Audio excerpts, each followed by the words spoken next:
Olá pessoal, tudo bem? Começa agora mais um X da Questão ao vivo pela TV Câmara São José do Rio Preto. E você pode participar com a gente enviando a sua mensagem para o nosso WhatsApp, o número está aí na tela, é o 991637905.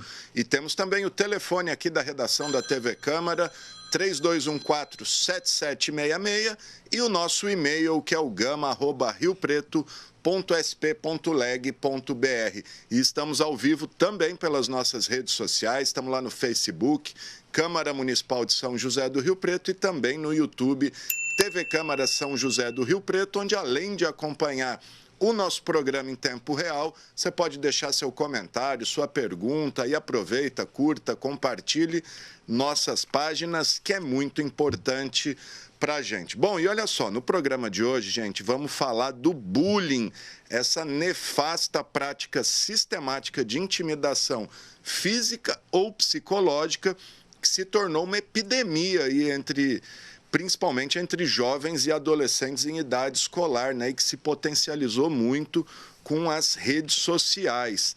A prática do bullying, que no Brasil já é considerado crime desde janeiro desse ano, é responsável pela maioria, se não a totalidade, dos ataques em escolas aí que temos visto se alastrar pelo Brasil, pelo mundo, em todo lugar, como o massacre lá da escola de Suzano, né?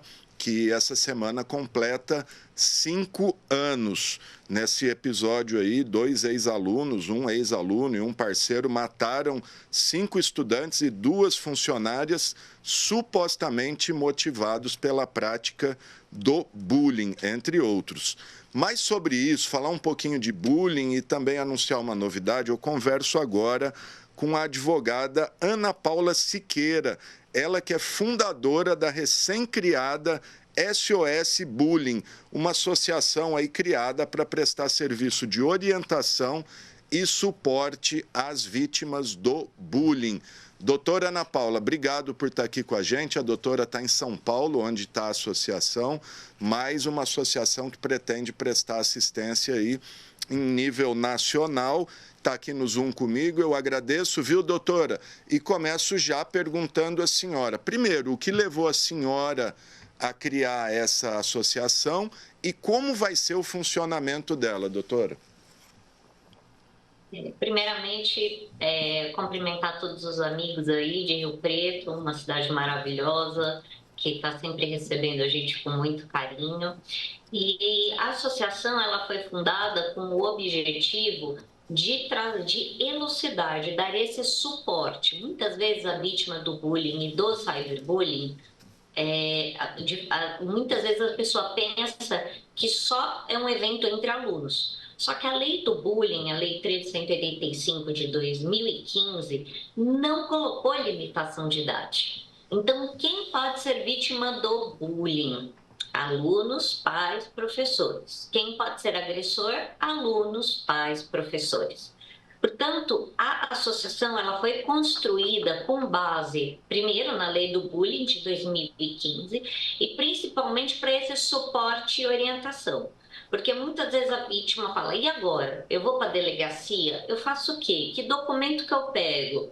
Então, esse suporte é extremamente importante, né? E que seja um suporte também, né, dado, a gente está utilizando ferramentas tecnológicas justamente para poder dar um suporte, né? Já ter, o nosso site ainda está em construção, né? Estamos terminando aí com os parceiros que estão nos ajudando a construção do site, mas a questão é justamente que a pessoa tenha ali um pack de perguntas, respostas, que seja ágil para ela. Então, o que nós acreditamos é a educação vai trazer a prevenção e também o suporte. Então, a ideia é trazer a educação digital, né, que é muito diferente de inclusão digital, as pessoas confundem, né?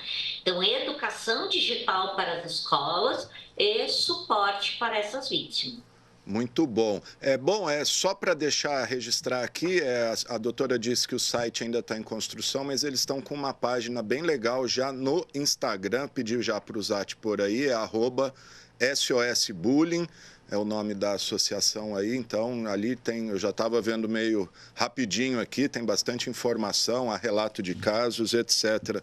Doutora, eu queria que a senhora explicasse didaticamente a partir de que momento uma brincadeira ou um assédio se transforma no bullying. A gente sabe que zoação, enfim, às vezes até uma briga ali na escola é uma prática, ou era comum, pelo menos na minha época, mas a partir de qual momento isso deixa de ser uma brincadeira ou uma simples provocação e já caracteriza o bullying?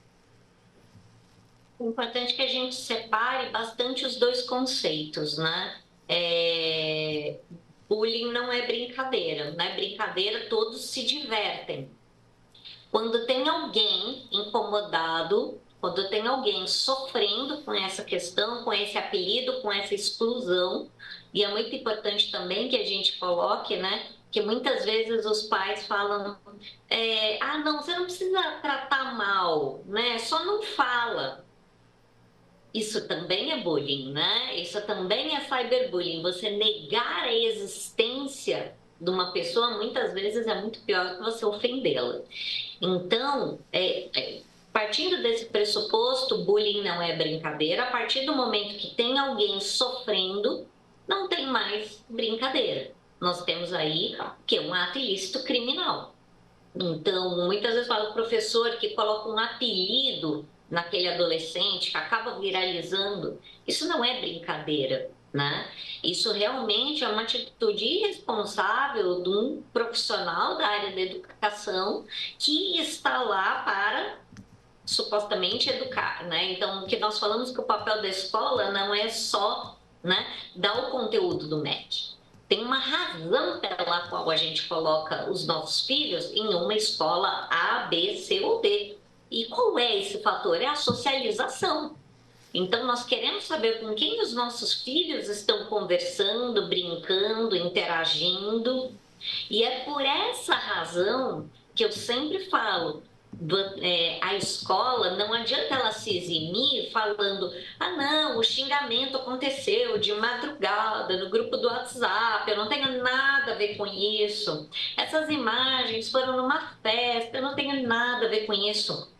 Mito, lenda urbana e, infelizmente, quem repete isso são educadores que não têm nenhuma capacidade técnica de compreender o que é o jovem no dia de hoje. Então, veja, a maior parte das ofensas, elas vão acontecer sim da forma digital, vão acontecer sim fora da escola, mas o papel da escola é socializar. Então, a partir do momento que uma mãe ou um pai traz essa questão para dentro da escola, o papel da escola é socializar, o papel da escola é fazer a composição, o papel da escola é trazer solução.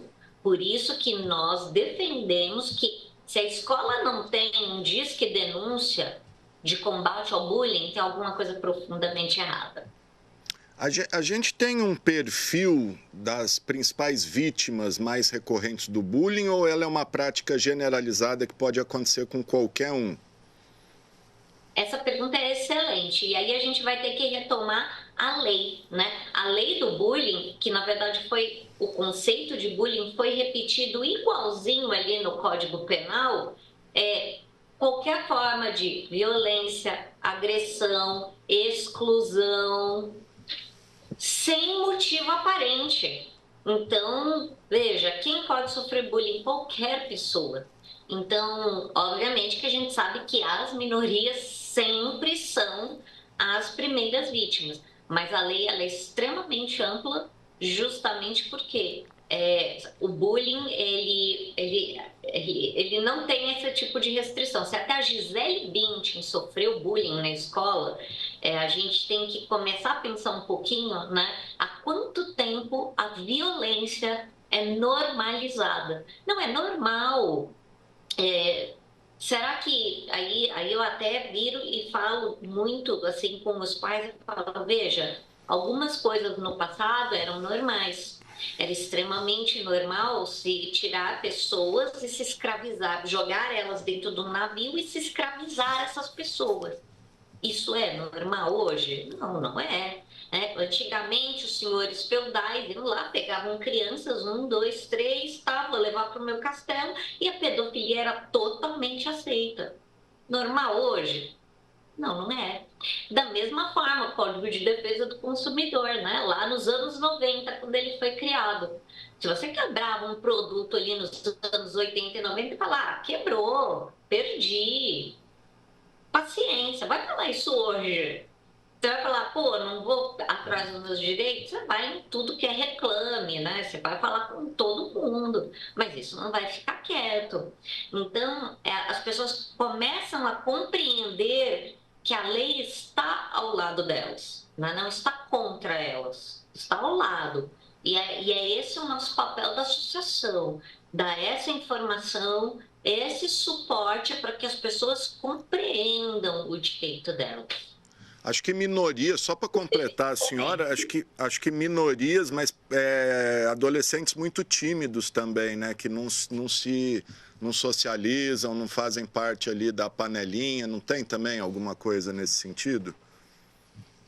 Então, esse é um ponto extremamente importante que você trouxe e que tem sido discutido bastante. A questão é, o que o educador precisa entender é por que este jovem não socializa. E é dever do educador trazer isso. Peraí, por que que ele está isolado? Por que que ele teria ou não que participar de uma panelinha A, B, C ou D? Então, é justamente isso que a gente tem que perguntar, se essa escola é para todos ou se é uma escola para alguns, né? Então, é o que eu falo, não existe método pedagógico correto. Existe um método pedagógico que funciona para determinadas crianças e para determinadas famílias.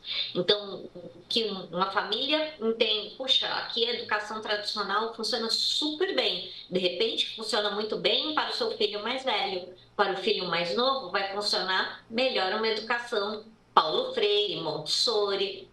Enfim, a gente não pode colocar as pessoas numa caixa, né? E principalmente as crianças, elas são seres independentes, né? Você pode ter 10 filhos, mas esses 10 filhos são únicos, cada um tem a sua individualidade. Eu falei na abertura aqui na apresentação da senhora que o bullying, enfim, sempre existiu, passou a ser caracterizado como bullying e agora ganhou, potencializou por causa das redes sociais. É isso mesmo? A maioria dos casos de bullying acontece por redes sociais ou ainda é no contato físico ali, na presença dentro da sala de aula, no recreio? A gente está falando mais de escola porque acho que é onde tem a maior incidência. Claro que isso vale para ambiente de trabalho, clubes, enfim, condomínios, né? Queria que a senhora falasse do papel das redes sociais. Vamos lá. Primeiro, a maior parte dos casos que nós atendemos, eles começam no grupo do WhatsApp. Grupo do WhatsApp ou de mães ou de alunos, que muitas vezes onde não tem o controle parental. Então, a maior parte dos pais não sabem o que os filhos estão ali conversando no grupo do WhatsApp. E também um ponto que é muito importante falar é que o WhatsApp é para maior de 13. Simples assim. As pessoas falam, não, mas isso é muito rígido. Eu falo, tudo na vida tem um termo de uso, né? Então, da mesma forma que o WhatsApp, Instagram, Telegram, né? Todas essas redes sociais são para maiores de 13 anos. Quando você compra uma cerveja, está escrito ali, para maiores de 18 anos, né? Então, quando você compra um cigarro, está escrito ali, para maior de 18 anos, né? Então, muitas vezes, às vezes o pai e a mãe falam, mas a gente só usa aqui em casa. Eu falei, você também pode usar, né? O fabricante, ele te dá orientação. Agora, o que você vai oferecer para o seu filho é outro papo, né? Então, o fabricante está falando, né? WhatsApp é para maior de 13. Se você está deixando uma criança de 9 usar, é a mesma coisa que você estiver dando algum outro produto para ela usar, que não é para a idade dela, né? Por que você não dá um produto para criança pequena, aqueles produtos pequenininhos? Porque ela engole, né? E da mesma forma que ela engole e pode morrer, engolindo aquele brinquedo pequenininho, alguém que tem 9 anos de idade, ele não tem dimensão do que ele fala, está indo para milhares de pessoas. Mesmo porque a cognição dele, de criança, não está pronta e nem tem que estar. A gente não pode exigir isso dos nossos filhos, né? Quando a gente é criança, quando a gente é adolescente, né? Pelo menos aí, voltem aí no tempo. Quando você era criança, você é adolescente, tinha o que na cabeça? Nada, né? E é normal, a gente não tinha, eles não têm, e assim, e nós não podemos cobrar deles o que essa maturidade que nós não tínhamos. Então, primeiro ponto, começa na rede social, começa ali no WhatsApp e Telegram. De lá vai para a rede social. E veja, a sua pergunta ela é maravilhosa, por quê? Porque a criança e o adolescente de hoje, 100% digital, ele não sabe a diferença entre mundo virtual e mundo online. O mundo para ele é um só. E por isso que eu falei que a escola não pode se eximir. Porque eles estão se xingando lá, no grupo do WhatsApp, nas redes sociais. Chega na escola, nada muda. O ambiente é sempre o mesmo.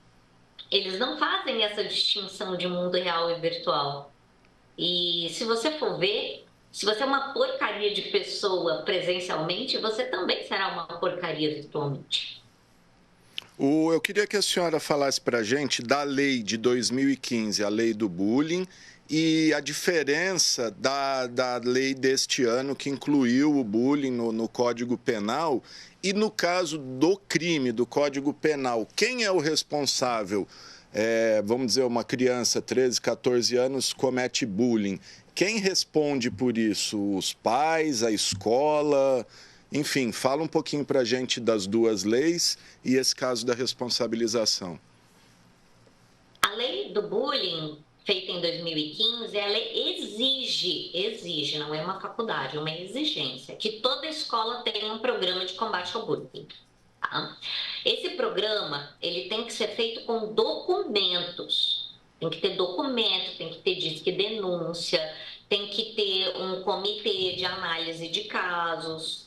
Tudo isso tem que dar, os professores têm que ser capacitados anualmente.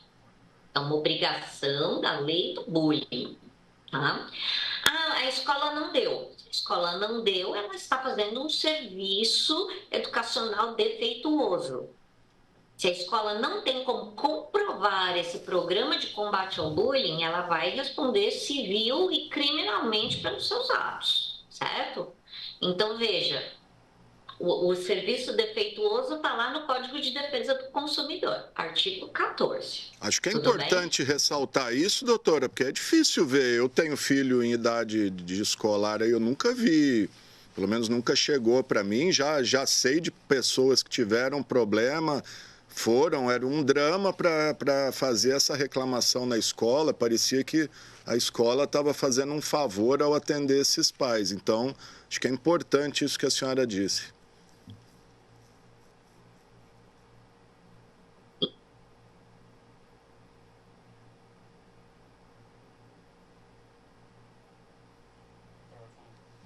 Acho que a gente perdeu o contato com a doutora Ana Paula Siqueira. Vamos ver se a gente consegue retomar aí.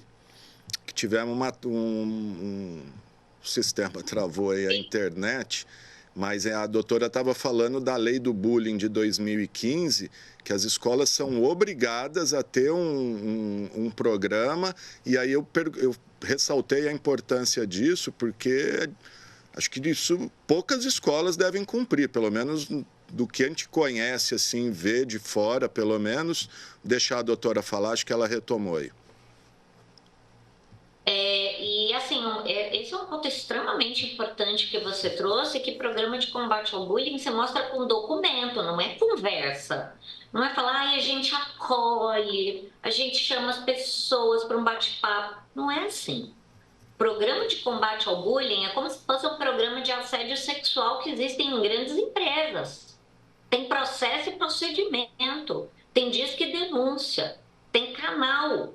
A pessoa começa, tem um canal até anônimo, para denúncias anônimas. Então, veja, se a escola não tem isso documentado, ela não tem nada. Fim, né?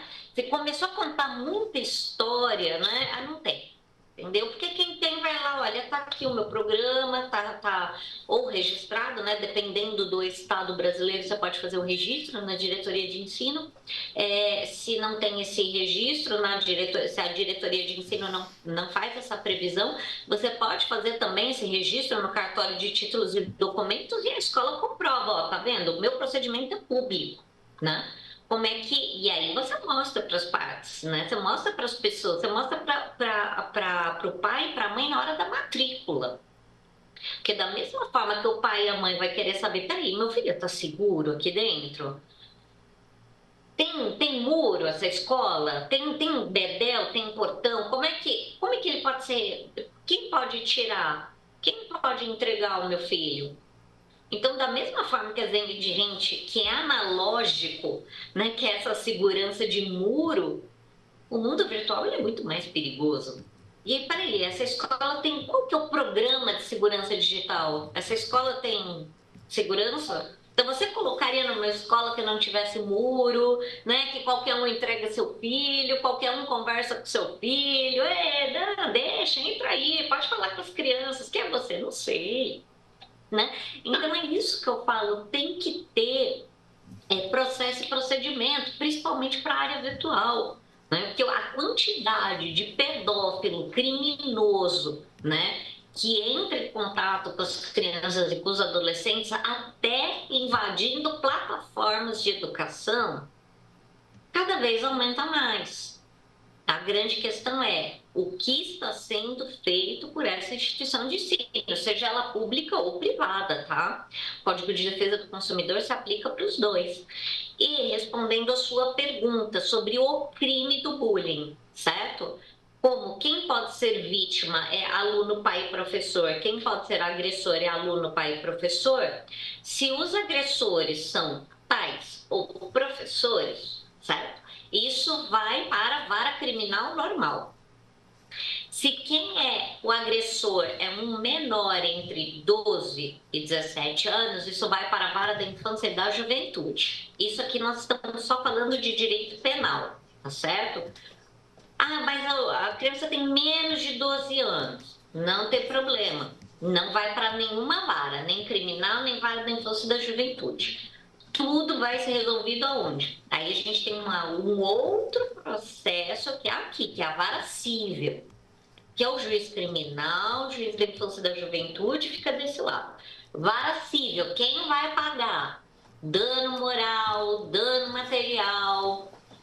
O aluno foi vítima e teve o seu uniforme destroçado, o seu livro destruído, teve que pagar médico, psicólogo, isso tudo é dano material. E o que é o dano moral? É aquela dor, é aquele sofrimento. E aí, a vítima, né, se a vítima for aluno, ela pode pedir essa reparação civil contra o aluno que causou esse dano ou contra a instituição de ensino. Se a instituição de ensino tem o programa de combate ao bullying, ela não vai responder. Se ela tem o programa de combate ao bullying, ela não responde, não vai pagar essa indenização. Se ela não tem, vai responder junto com o pai do outro menor agressor. Nós temos casos práticos já, em caso de indenização por bullying? A senhora tem conhecimento? Diversos. Tribunal de Justiça do Estado de São Paulo, a gente já tem o nosso levantamento é desde 2012, cada vez aumenta mais, e as condenações estão em torno entre 8 mil a 3 milhões, dependendo da gravidade do caso. Mas tem muita condenação. Escola pública e escola privada, tá? Tem dos dois estilos, das duas formas.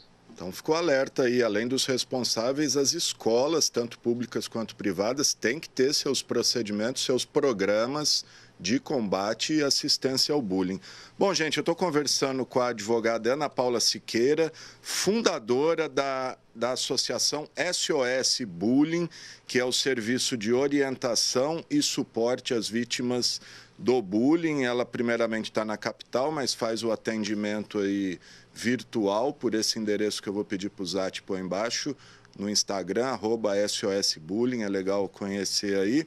Doutora, para a gente concluir essa conversa, essa semana estamos completando 5 anos daquele massacre em Suzano, mas a gente tem pelo menos 35 casos de ataques, atentados em escolas. O bullying é a maior, o principal ou única causa desses ataques? O bullying, ele começa... O bullying e o cyberbullying, eles são o ápice da falta de educação e de orientação de toda uma sociedade. Então, nós temos famílias que não sabem o que é bullying e cyberbullying.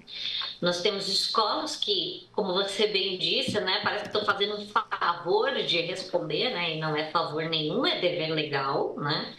Então, quando o pai ou a mãe vai pedir esses esclarecimentos, seja ela pública ou privada, isso não é favor, né? Ninguém tem que ter a gentileza de te atender. Simplesmente é o seu dever legal como educador, né? Da mesma forma que o médico salva vidas, o educador hoje tem esse poder, dever de combater o cyberbullying. Tanto que é exigido a capacitação dos professores anualmente. Então, uma das coisas que a gente trabalha aqui é nessa orientação, uma orientação específica para famílias, uma orientação específica para alunos e uma orientação específica para escolas. Porque o que você fala para o pai, você não vai falar para uma criança, né? Da mesma forma do que você fala para um professor, você é outro discurso para o pai e para a criança. E principalmente para o aluno, né? A gente tem formas de orientação aqui internamente que são de acordo com a faixa etária. Então, da mesma forma que a gente tem a historinha da tartaruga teca tecnológica, né? Que é uma historinha para os pequenininhos, que afinal, se os pequenininhos não podem aprender de trânsito, não pode aprender um pouquinho de direito digital, né? Já está ali, né? Com o celularzinho o tempo todo, né? Então, a gente conta essa historinha, mas eu não posso falar da tartaruga teca tecnológica para alguém que está lá no ensino médio, né? É outro papo, então, é outra conversa. Então, é por isso que até o SOS Bullying faz essas cartilhas específicas para pais, alunos e professores. Muito bom. Doutora, quero agradecer a senhora e a gente está ao vivo aqui para Rio Preto, mas também para todo mundo aí, estamos na internet. As pessoas que tiverem dúvidas podem procurar a associação pelo Instagram ou, enfim, quando daqui a pouquinho tiver o site pronto? O Instagram é o @SOSBullyingBR, né? E podem também entrar no meu Instagram, @AnaPaulaSOSBullying. E depois teremos o site, que é o sosbullying.org. Tá joia. Muito obrigado, doutora Ana Paula Siqueira, falando desse tema importantíssimo aí, presente na vida de todos os pais, adolescentes e escolas, que é o bullying. Valeu, doutora. Bom, e Valeu, doutora. Dando sequência a esse tema do bullying e da adolescência, eu vou conversar agora com as jornalistas e escritoras a Ariana Pereira e a Mariana Dyer, que as duas estão lançando livros aí com temáticas voltadas à maternidade, à juventude e também ao bullying. As duas são colegas nossas aqui da TV Câmara também, mas se dedicam à literatura, à poesia e a esse tema tão importante que é a maternidade, a relação de pais com os filhos. Obrigado, viu, gente? A gente que agradece. Vou começar com a Mariana, que já lançou, está aqui na mão dela, o livro Girassolino, que trata do bullying nos pequenininhos, é isso, Mariana? E a autoestima das crianças, né? Isso, o pessoal está acostumado a ver, né? Quem acompanha a programação da TV Câmara, a gente aqui como jornalista, né? Atuando há muitos anos, mas nós também temos outras atividades em outras linguagens, inclusive na literatura. O Girassolino foi meu primeiro livro infantil. Eu falo primeiro porque já estou trabalhando em outros também. Já é escritora veterana, né? É, mais ou menos. Escritora, não? E ele traz esse tema do bullying de forma um pouco sutil. O Girassolino é a história de um girassol que é alaranjado, ele se sente diferente dos outros girassóis do jardim que ele vive, do canteiro que ele vive. E ele se sente diferente porque os irmãos dele são grandes, amarelos, né? Uma cor vibrante, e ele é pequenininho, alaranjado, e ele tem assim uma personalidade mais introspectiva. É engraçado a gente falar de personalidade de uma flor, né? Mas é uma história para leitores pequenos, né? A partir de 4 anos de idade, a gente sugere. Eu sou autora junto com o Raul Marques, meu marido, escritor também. Nós lançamos esse livro pela editora Miraculos no finalzinho do ano passado. Então, ele cita esse tema do bullying, porque alguns personagens que estão ao redor do Girassolino falam da cor diferente dele. E como a doutora falou, muito importante, muitas vezes o bullying não é só criticar o outro, é ignorar também. Ele se sente ignorado neste ambiente, né? E o livro fala também sobre autoestima. Ao longo da história, ele vai encontrando outros personagens também que ajudam ele a observar que ele tem qualidades também, que ele tem características belas, interessantes, né? E por meio desses personagens, desse incentivo, ele mesmo acaba promovendo a autoestima dele, melhorando e vendo que ele tem um papel importante também naquele ambiente como todos os outros, né? Então, muito importante esse debate aí da doutora, como ela falou, é um diálogo que a gente tem que ter desde pequenininho com as crianças também, porque infelizmente existe. Muitas vezes começa com uma brincadeira, uma crítica a outras crianças por alguma característica física ou de comportamento mesmo. Como ela citou também, essas crianças que são mais introspectivas, ficam mais quietinhas no canto, como você perguntou, o que elas estão passando, por que elas estão assim, né? E tem até uma parte aqui no livro que ele fica mais introspectivo. Eu vou citar as ilustrações da Luana Chinaglia, que é uma grande ilustradora brasileira aí, né? E muda a tonalidade do livro. Já vem desse amarelo vibrante da capa, vai para uma cor mais azul, mais fechada. Porque a criança mesmo pode sofrer aí danos emocionais que perpetuam por toda a vida por causa do bullying na infância. Então, muito importante esse trabalho que foi abordado aqui hoje. Muito bacana. Deixa eu ouvir a Ariana, do livro dela que ela está lançando. É uma temática um pouco diferente do bullying e da infância, é a maternidade, né, Ariana? Conta um pouquinho desse teu livro para a gente. Bom, falar oi para todo mundo, né, que já acompanha aqui, como a Mari disse, a gente aqui dando as notícias do Legislativo, mas, como a Mari também disse, nós temos outros interesses para além do nosso trabalho. E essa questão do bullying também perpassa o que eu escrevo, porque o livro que a gente está lançando, nós estamos pela mesma editora, teve um processo seletivo no ano passado de livros, de textos inéditos que tangenciavam a maternidade, uma coleção da editora Urutau que chama Mãe Leva a Outra. Então, eu reuni alguns textos que eu já escrevia desde que a Tereza nasceu, minha filha mais velha de 7 anos. Como a gente é jornalista, a gente acaba relatando o que passa, meio que analisando o que passa, escrevendo também, né? Então, nesses textos eu trago tudo que eu passei com as meninas. Tua própria experiência. Com a minha experiência. E também existe essa coisa do bullying.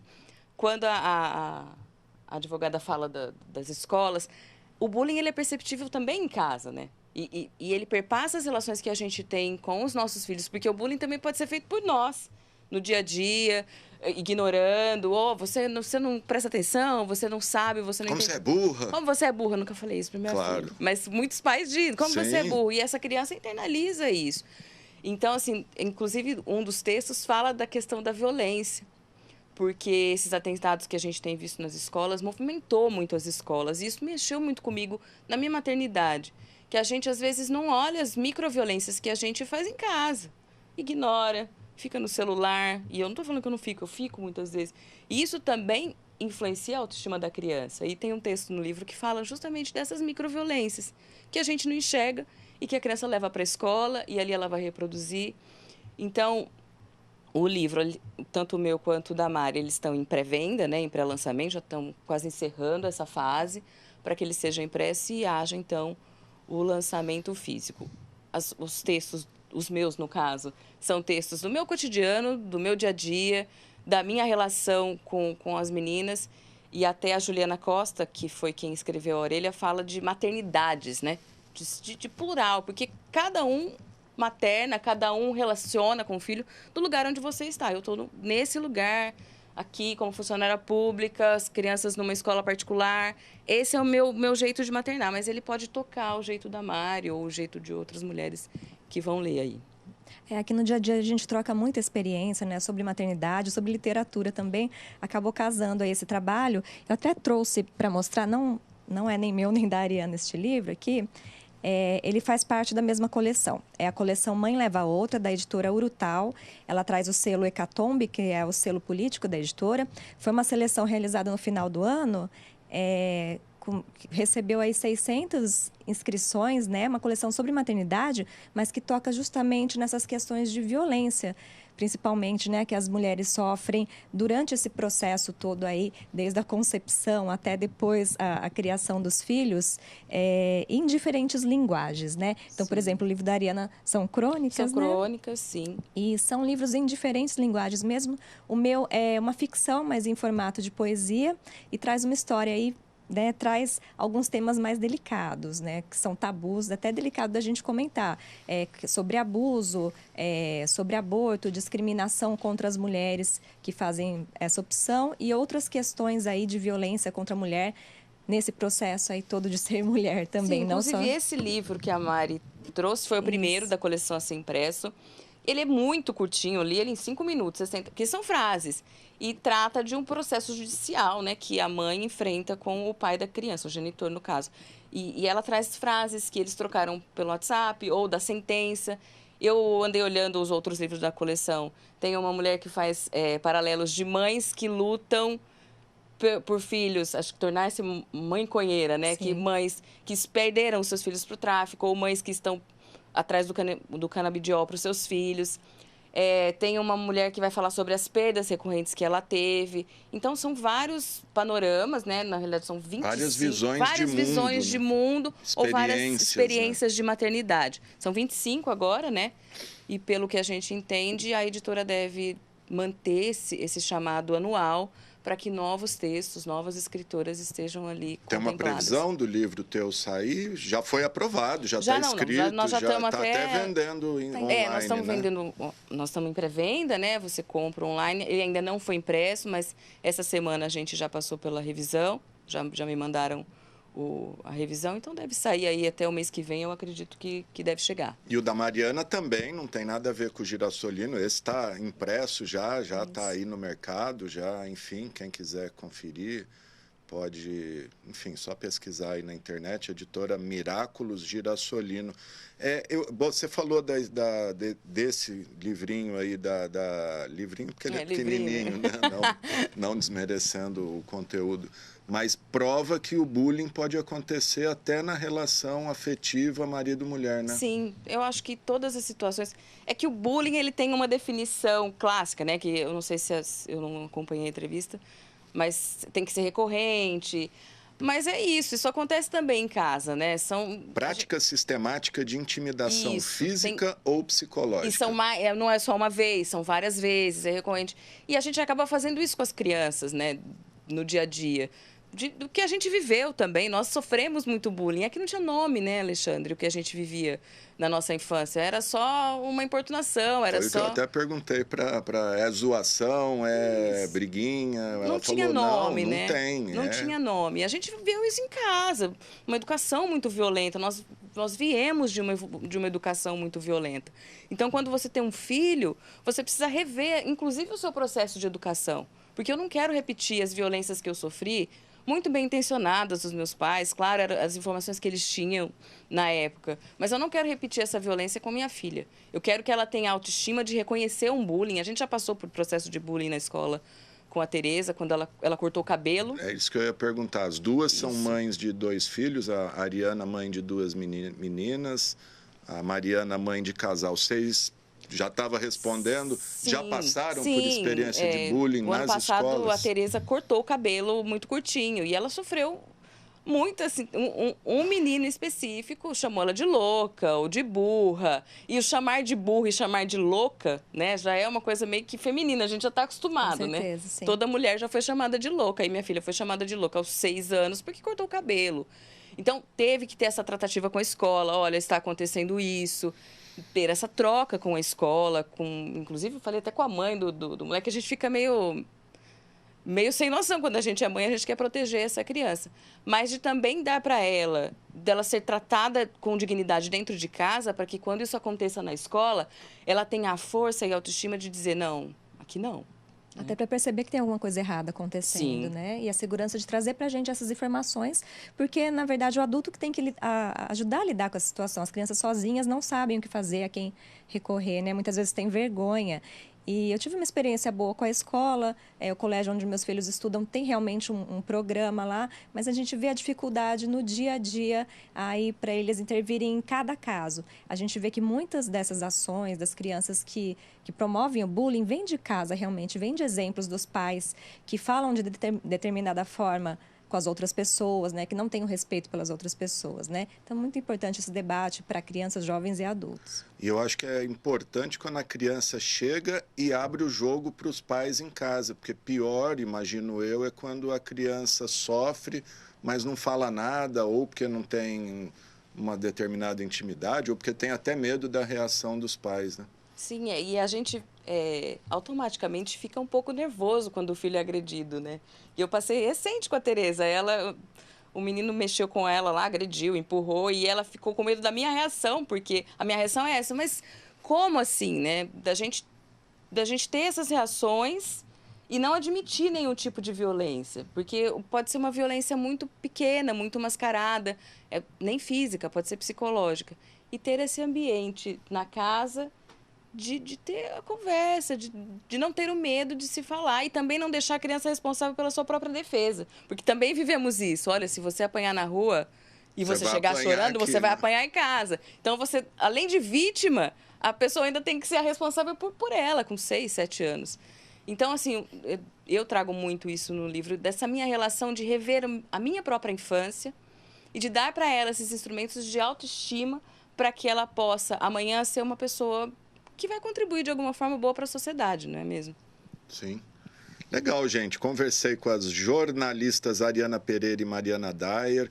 A Mariana que lançou o Girassolino, que é um girassol que se sente triste porque é laranja e tem pouca estatura. Fala um pouquinho desse bullying sutil que, enfim, muitas crianças aí acabam sofrendo nas escolas. Mas ambas estão lançando também, já tiveram o projeto aprovado, da editora Urutau, né, uma coleção de experiências maternas. Aí quero agradecer vocês e parabenizar pelo trabalho, pela sensibilidade, enfim, pela disposição de tocar em temas aí que às vezes a gente, principalmente nós homens, poucas vezes damos atenção. Tá certo, obrigada. A gente agradece, obrigada, Alexandre. Valeu, gente, é isso aí. E essa edição do X da Questão fica por aqui. Se você quiser rever esse programa, ele será reprisado logo mais às 8 horas da noite, amanhã às 7 horas da manhã. Mas desde já está disponível nas nossas redes sociais, tanto no YouTube quanto no Facebook. E lembrando que você pode mandar mensagens para a gente com sugestões de pauta, entrevista, reportagem, o que você quiser. O número está aí na tela e as informações aqui da Câmara você encontra no nosso site riopreto.sp.leg.br.